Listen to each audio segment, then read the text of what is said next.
Damn, son, where'd you find this? Oh my god. That was the Linux Mint logo. We're back for another Wacky Wednesday, and by popular demand, we're back with the monitor that has had no service and apparently works.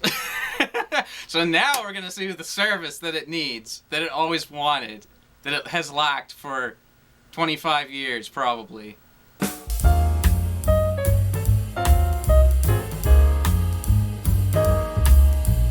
We're gonna take this apart now.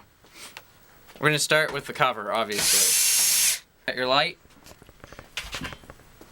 Where's your light go? How prepared you are. Okay, alright, ready? Remember I was saying about the water line. Here's your water line. Here's the high voltage.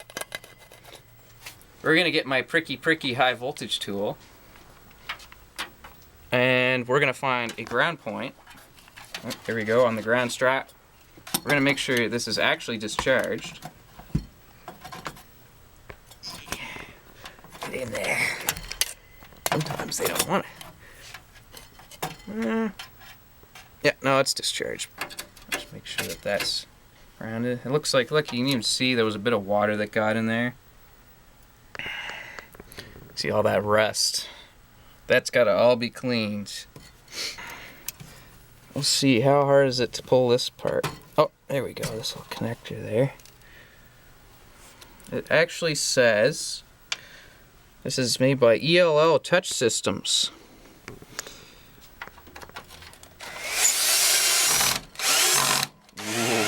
Whoa. Oh, man. This is the worst sound ever. We're gonna get the trusty old WD-40. WD-40 is the solution. 5 minutes. Ooh, isn't that lovely? I'm sorry, Alan, this is crazy.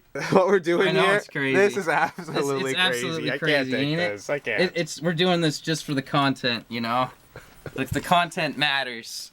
We're doing this for the subscribers. Oh, I stripped that. Oh, this one's being a lot happier. WD-40 to the rescue. Oh, this one isn't squealing either. They're gonna be bad. Nope, WD-40, man. Rust never sleeps, but WD-40 wins. Oh man, that's brutal.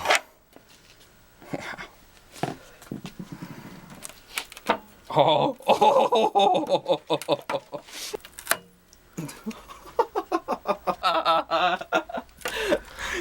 If you think that it being submerged is a lie, here's proof that it's not. Oh my god. This is so bad. It's glued to the front. No way. Oh, man. It don't look much cleaner, do it? Oh, man. Sharpening up. A little bit. Oh, I think I found water still trapped underneath this touch screen. There's like actual liquid chilling in there. The WD-40 is getting rid of a lot of the rust, but it's gonna be brutal. That's crazy how there's water still trapped in it. I'm pretty sure it is water. Let's see if we can like release it. It's got adhesive running all the way around to hold this in place. I might just clean the front of it for now and see if the touch interface works. I'm not sure if it's capacitive or resistive, how it works exactly. They got these little sensors on the end. See, this one came unglued, which is problematic. And then these other ones, I'm concerned, are going to also come unglued as well. Yeah, there's water underneath this. It's been trapped there for... It's got nowhere to go. There's tape all the way around. That's brutal. Here's a question though: has bacteria been introduced? I'm sure it has. I'm sure it's full of bacteria. Probably flesh-eating bacteria in there. We're probably going to start a new pandemic from this one. Good job, WD-40. Good job. And this is... It's not glass, it's plastic, so if your kids get angry, they can throw the Wiimote at it and it won't break your TV. It looks better on the outside surface. I'm just gonna do one last little run. You're not supposed to use WD-40 to clean screens. What else am I gonna use? The Windex ain't gonna cut the rust in this situation. Does this thing look like it was even worth saving? A good thing with like the WD-40 is it's got like a bit of oil in it, so it should act as a bit of an insulator to prevent arcing. Oh, that's gonna be brutal to get off. They have insulating paint on here so they don't get flashover from the high voltage. Alright, well that's enough for now. We're going to try and take the case apart and get into where the board is and check out the board, see if there's any major corrosion that needs to be cleaned, see if there's any bad solder joints that need to be touched up. And then, if all is good, we're going to hook this up to a computer and see if it shows signal. First of all, that VGA connector is looking a little rough. Just, you know, a little hit of that. Looking a little thirsty. Give it a little blow. Should be good to go. Why the f are we doing this? It just gets worse the more you get into it. This is insanity. Anyways, let's just start ripping it apart now because we're going to take the chassis out and we're going to see how bad it is.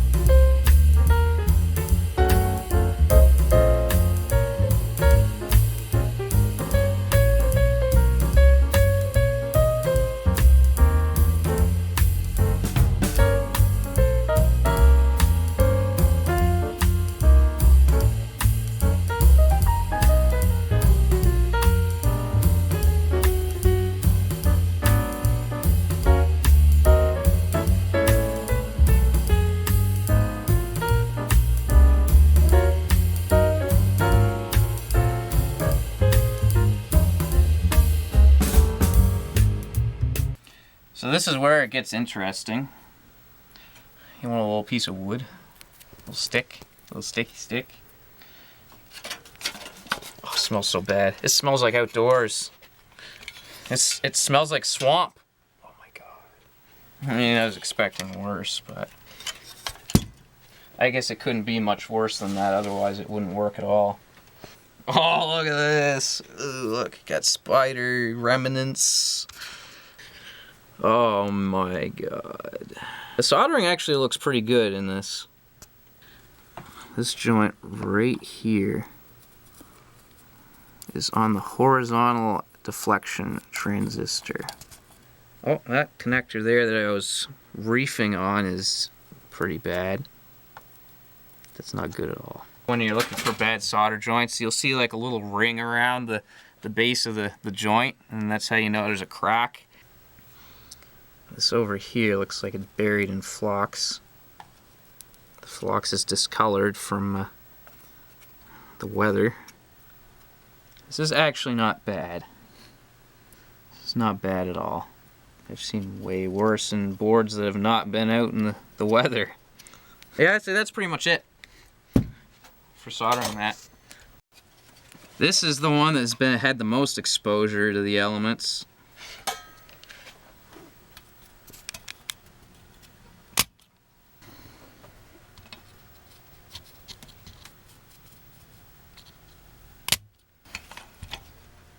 Solder sucker is perfect for this situation.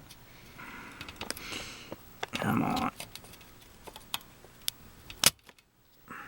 This smells like animal hair. It smells like burning animal hair on the soldering iron. Was there friggin' rats in this thing? There's probably rats living in this. Should have made it with asbestos. It keeps the rats out. That's a Portal 2 joke, actually.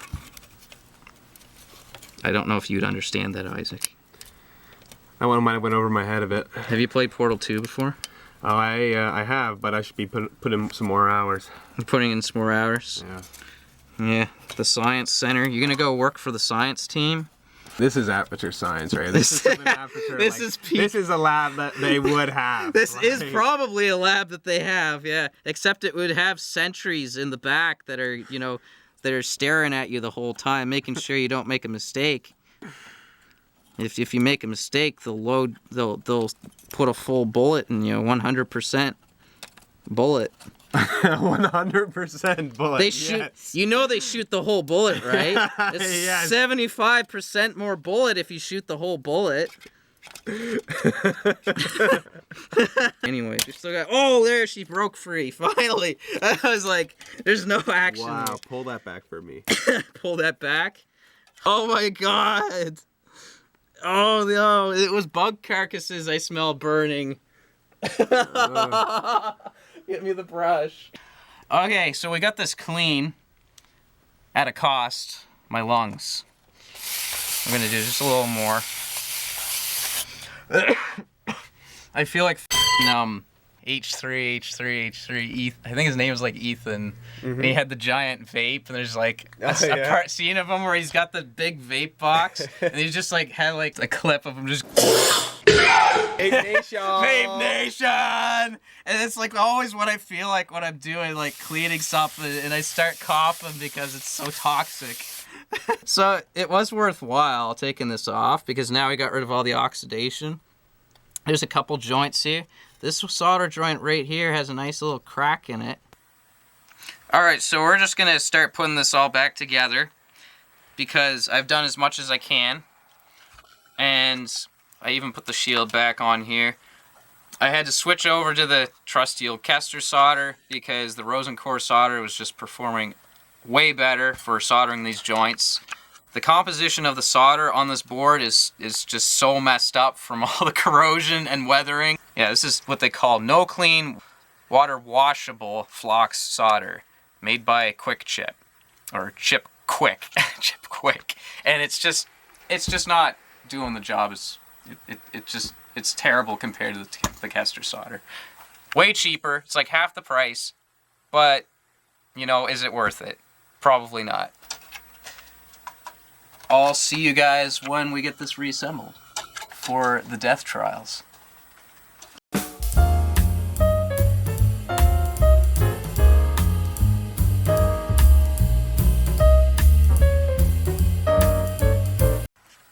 So you remember that little connector from earlier that I had such a pain trying to remove? Turns out, yeah, I damaged it.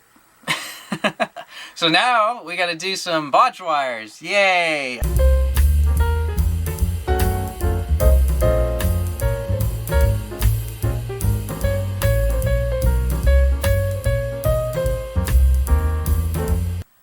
So we're not even gonna remove the spider houses. Spiders need a place to live. They may come back, so they were evicted by their original owner.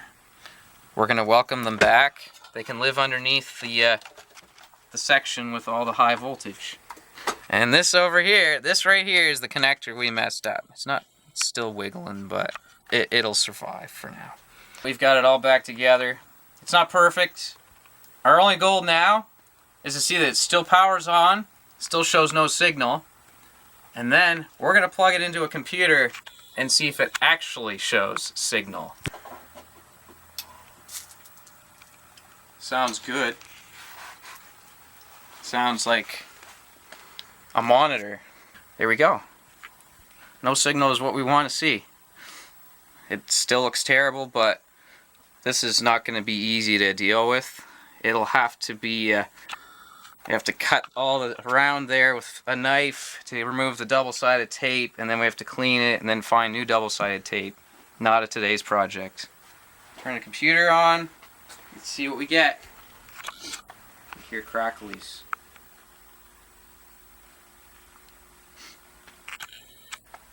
Oh my god. That was the Linux Mint logo.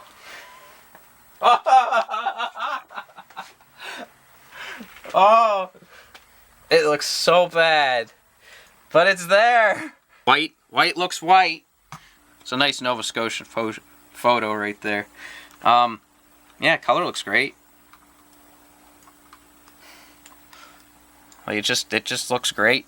This monitor, I mean, I would have thought the runtime on this would be insane, but the picture tube looks phenomenal. And this is shining through rust still. Like it's two layers. You got the outer layer, like there's still stuff on the surface of this. You can hear it on my nail. So yeah, Do we want to try the touch interface? I would love to have that operating. See what happens. Let's just plug it into the computer and see what happens. I'm absolutely curious. A few moments later. We've got our serial 9-pin interface.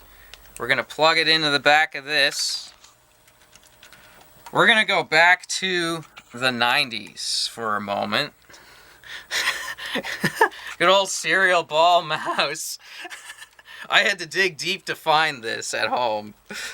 Go around front. Move that mouse around. See if anything happens. Nothing. Nothing? Oh, so sad. Well, this wraps up today's episode of this ugly monitor. We got it working. It displays picture. It has proper color. We did the smoke test. The only thing we can't get working is the touch interface. It has one of the little sensors here has come loose anyways. We tried the serial mouse. The serial mouse did not work with this computer. I think this computer is just too new to recognize it as a device, which means that this is not going to work with the computer either. Later on, I'm going to bring in my Windows 2000 computer, because I know that will work. I'm sure that will work with the serial mouse and this interface. But that will be for a later video. Anyways, thanks for sticking around if you watched this far. And see you next time in the wild, crazy place that I work at. On this wacky Wednesday. On this wacky Wednesday, man. It's just a wacky Wednesday. I'm going home. We're done here.